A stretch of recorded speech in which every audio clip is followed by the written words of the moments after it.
Hi, it's me, Camila Rose, and we're gonna get started. We are going to be taking a look at the January astrology. I've got my list here. I'll go ahead and I'll put that maybe on the screen somewhere so you can watch it at the same time.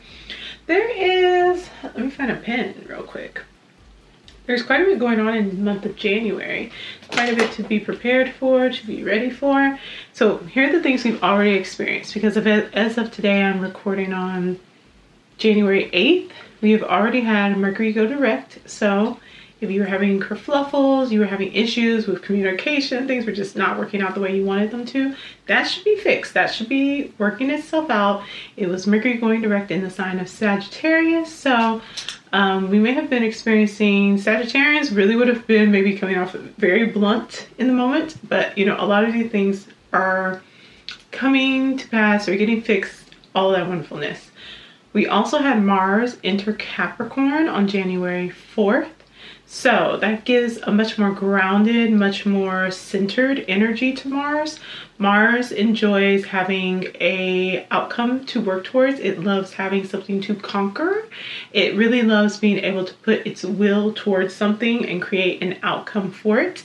So Capricorn, as we know, is a sign that is just, it adores being able to scale mountains, but also get into the depths of things. They love details, they love organization, they love just kind of reaching new heights. And so like, think about taking goals that you have and think about like the highest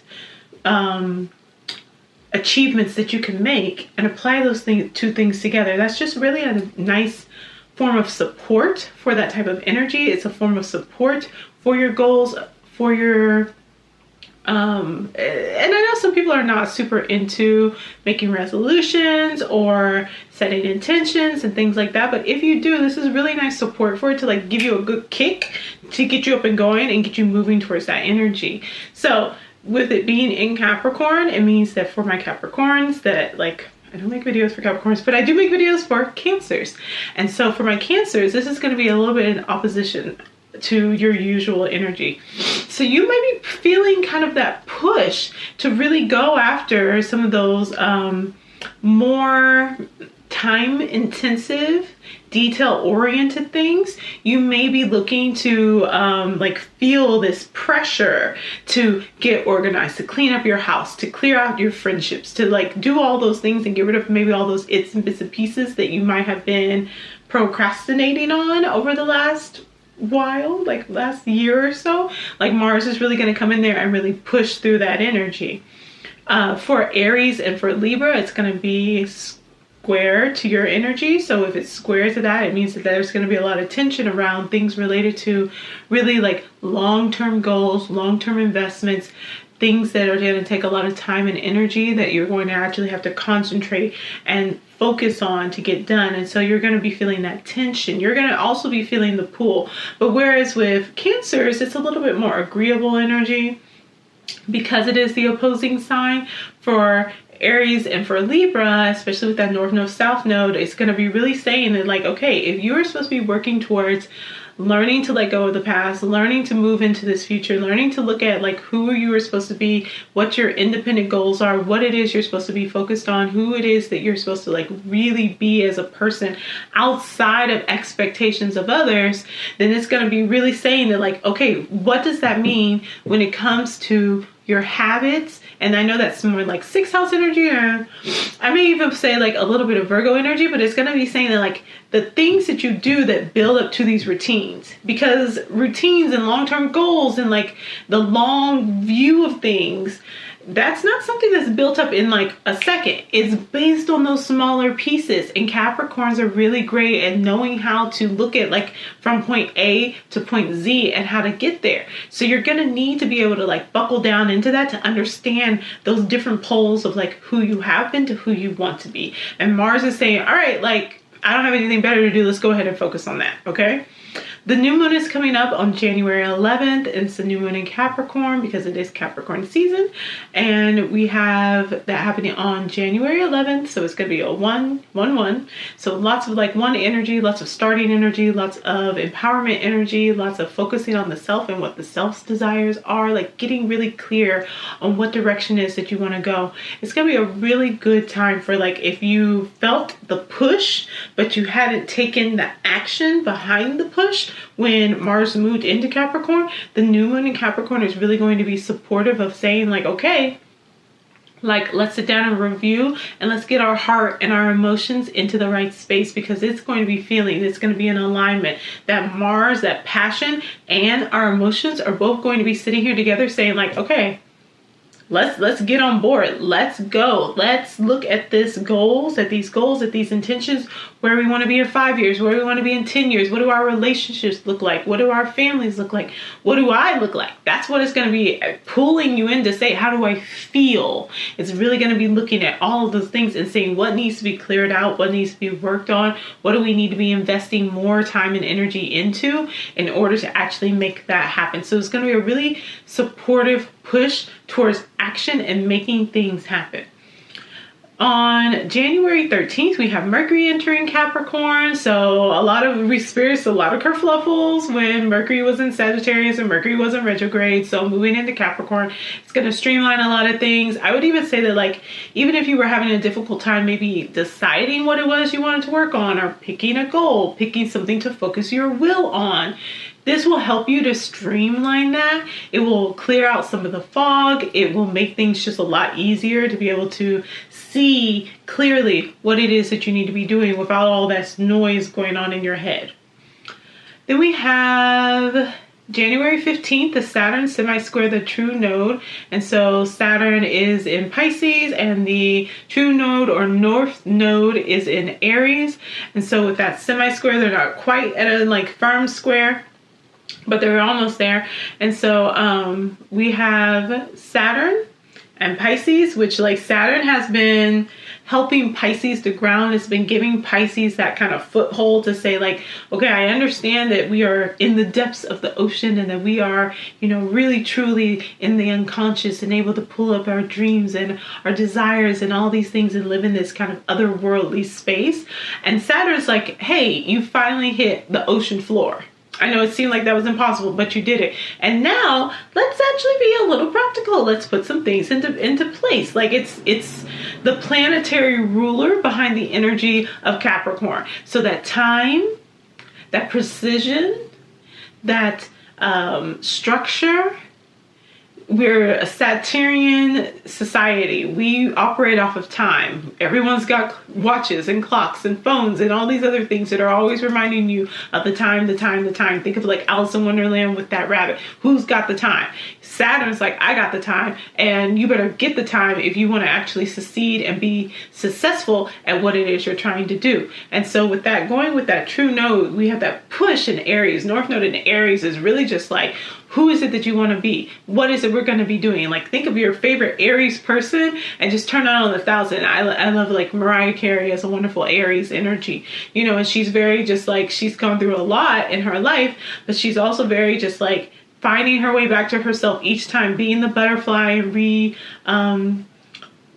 being reborn over and over and over, getting closer and closer to who she is, not trying to compromise who she is, her integrity, her goals, her lifestyle, the things that she enjoys. When she did that, I'm dating myself here, but when she did the MTV Cribs and she did the tour of her house and she was on the treadmill and running in her heels, that is Mariah Carey. You're not going to change Mariah Carey. You're not going to shift Mariah Carey. That's the energy that Aries kind of carries.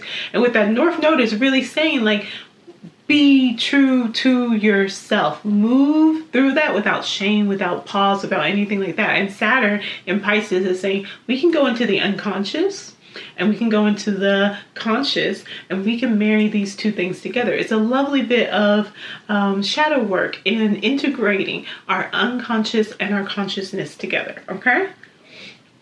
So that's January 15th. On January 20th, we get Sun enters Aquarius and we get Pluto enters Aquarius. So Aquarius season starts January 20th and Pluto enters Aquarius. Everyone is going off the rails about Pluto entering Aquarius.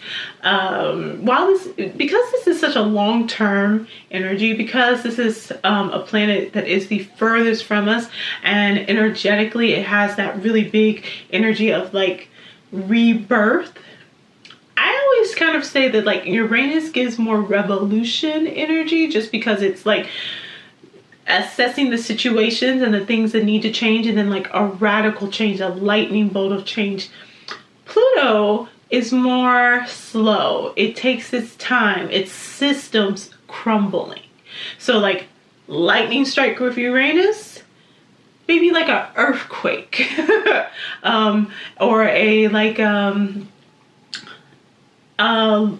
flash of light instead of the bolt of lightning. The flash of light, you don't even know where it's coming from. Maybe you don't even know what's behind it. You know, it's just this like long term, and if it's coming from space, you know, it's taken a while for the light to get there. The light's always been there, the change has always been happening, but it just took a long time to get there because it had to travel through space to reach us. That's kind of how change with Pluto happens. It's this long kind of drawn out process where you're watching all of these things having shifted and having moved and having been decided that like, hey, this isn't actually working, and Pluto comes in and it says, okay, like, well then let's change it up. This is not sustainable. This isn't going to last. This revolution has happened, or this evolution of our time has happened. It's time for us to switch things about. Now, because we're combining that with Aquarius, what we're seeing here is that Aquarian energy. But Aquarian energy can operate in a couple of different ways. It can be very revolutionary, but it's very mentally focused. They're thinking through these issues. They're looking and saying what makes sense and what doesn't make sense. They're reaching into, like, when they think about what they want the world to look like an idyllic world, like a situation where it's just like fairness and balance, and people's are able to chase after their dreams. They're able to be unique. They're able to be themselves and not have to compromise for others, while still being able to maintain their individuality. Think of it as individuation, the process, the Jungian process of becoming the self in relation to your community. They are very much supportive of that, but not per se just the individual at the sake of community. So that's the part that like it's really important to differentiate when you talk about Aquarius. People are going to be talking about, oh, Aquarius, it's all going to be about the self, it'll be selfish, da da da da da.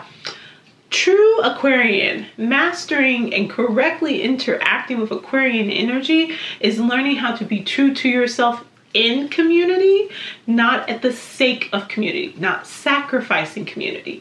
Aquarius is also associated with angels. It's angelic energy. It is the coming down and the saying like, okay, there's divine intervention, there's divine assistance that balances out our hearts and our minds, the two vases or the pitchers or the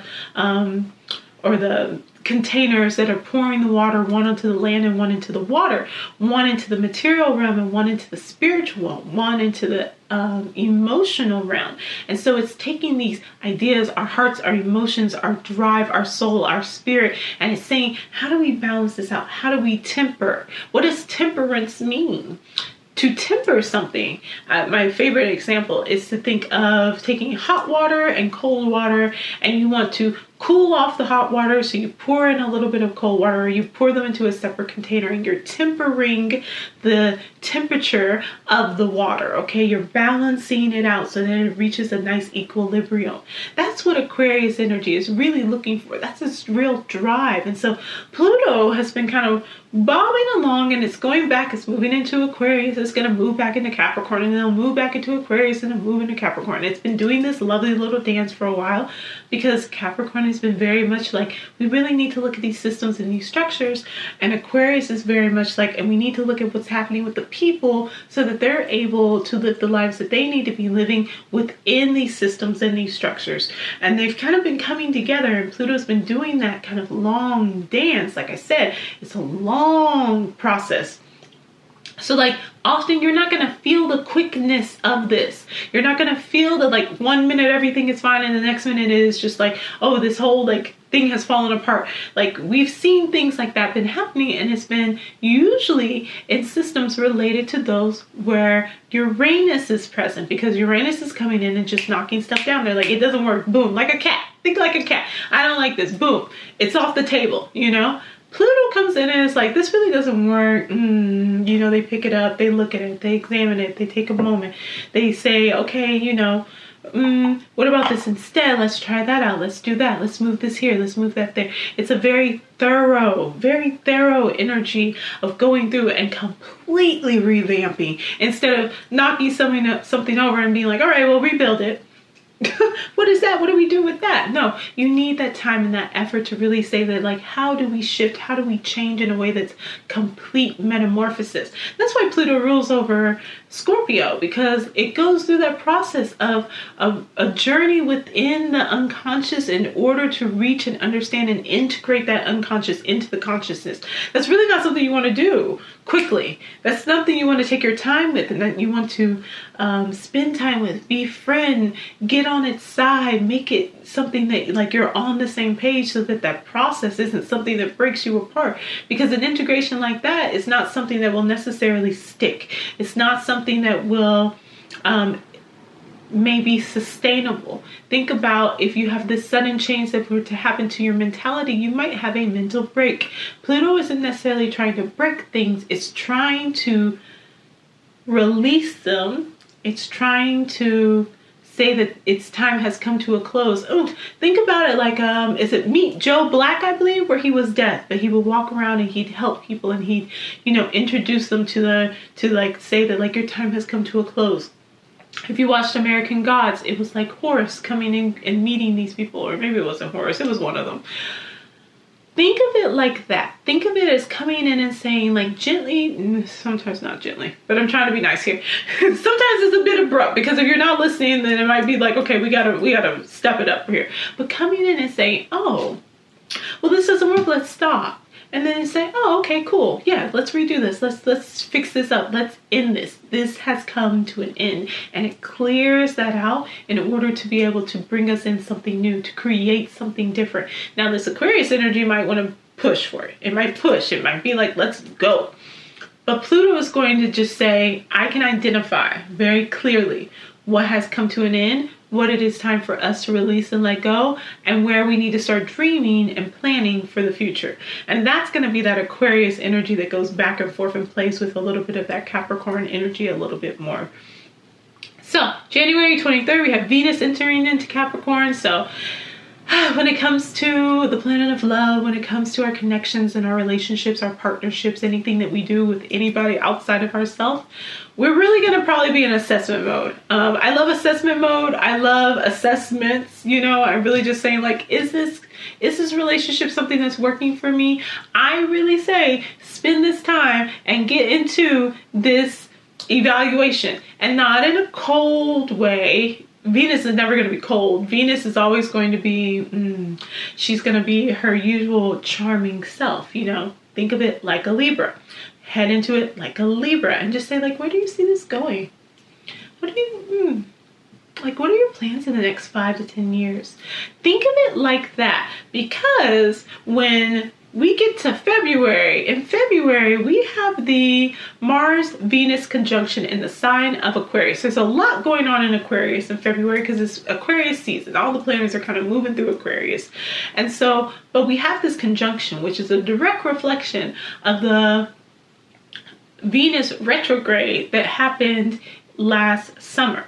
So if you had some stuff that was going on with this Venus retrograde that you didn't follow through with, or you didn't stick with, or that you saw needed to change or needed to shift in your relationships, in your partnerships, how you communicate and connect with the other, this conjunction is gonna really rile things up. Because in Aquarius, again, coming back to this idea of individuation, how are you an individual? How are you yourself while being able to be in partnership? How are you able to maintain who you are and your identity and your drives and your dreams when you're in partnership? Is that working for you? Is that something that's happening? Or are you sacrificing? Is it balanced? Is it tempered? What needs to be maybe put into balance there? What needs to be maybe a little bit more spiritual, emotional, love and depth things going into that? So I'm getting into February. Let me stop. Let me pull it back. Venus enters into Capricorn. Your relationships might be just getting a little bit more steady. That's okay. Throw the dates on date night onto the calendar. Sync your calendars up. Send them off to your partners, to your friends, to your family. Like, just get that systematic. Like, really do a nice review. Maybe go in and do like a relationship assessment. Go in and look at like, hey, what's working, what's not working. Have the conversation. Have the conversations now. You want that to happen before February. Okay. January 23rd, we have Uranus semi-sextile the true node. So there will probably be some revelations that you experience on the 23rd related to like your relationship with material world and like your wants, your needs, your desires, and what it means to actually acquire those things tangibly in a way that you can touch them, and who you are. So if you've been someone who's very material, you like having stuff, you like having things, you like buying nice things, you like luxury, stuff like that, you may feel a shift with that. You may find that that's not in alignment. You may find that it is in alignment, but it'll be something that brings you into this clarity of mind around that and gets you kind of on the same page. So if you've had any qualms around like consumerism, consumption, things like that, you're going to get some clarity around that coming around January 23rd. On the 25th, we have a full moon in Leo. So we're starting to get some of this Leo Aquarius energy playing with each other like that. The full moon in Leo is going to be taking a look at, again, if you are in that Leo, if you are the sun, what does that mean? What does that look like? When you are at the center and you center yourself and everything else is revolving around you and it needs you to live, what does that mean? And are you actually being able to center yourself at times? It's not saying that you have to sacrifice others in order to be the center. It's saying you center yourself. You understand and you feed yourself. You are the light. And you're not letting other people overshadow your light or take away your light or anything like that. You understand that that has to be in place. The sun has to be in place for the rest of the universe to function. For the rest of the world to function, the sun must be in its position and it cannot waver. One small change with the sun can change everything in the universe. So what do you do to be able to fully know and be yourself, to fully like understand who you are, to be able to comfort yourself, to calm yourself, to feel successful, to find entertainment and joy and happiness and connection and love? Taking a good hard look at that will be really helpful for that full moon in Leo. Do something that is just like brings you the utmost joy. Spend time with the people who love you and that you love them and can shine your light on them and they shine your light. They shine their light and you all are just big suns just orbiting around, just really enjoying your time together, okay? And then on January 27th, Uranus goes direct in the sign of Taurus. So we probably see some improvements when things come to finances, as long as they are mindful and respectful of the planet, because Taurus does not do well with disrespect. So just think about kind of those circumstances related to the material realm, related to what brings you peace, as far as like the things around you, the things that bring you joy. When I think of Taurus energy, I always think of peace. I always think of what brings us peace externally, because it's ruled by Venus. So it's that calming, charming, beautiful presence. It's the aesthetics. It's all of that.